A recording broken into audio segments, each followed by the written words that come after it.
ഗുരുവായൂർ നഗരസഭയുടെ നേതൃത്വത്തിൽ നവീകരിച്ച 3 കുളങ്ങൾ നാടിനെ സമർപ്പിക്കുമെന്ന് ചെയർമാൻ എം കൃഷ്ണദാസ് വാർത്താ സമ്മേളനത്തിൽ അറിയിച്ചു.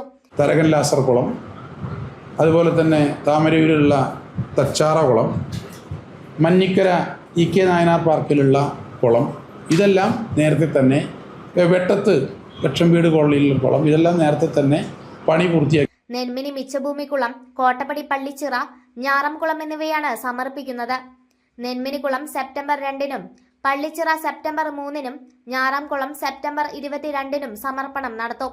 വൈകിട്ട് 5-നാണ് കുളങ്ങൾ സമർപ്പണം ചടങ്ങ്. നേരത്തെ 4 കുളങ്ങളുടെ സമർപ്പണം നടന്നിരുന്നു.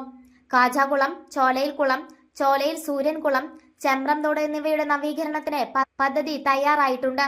8 കോടിയോളം രൂപ ചെലവിട്ടാണ് നവീകരണങ്ങൾ നടത്തുന്നത്.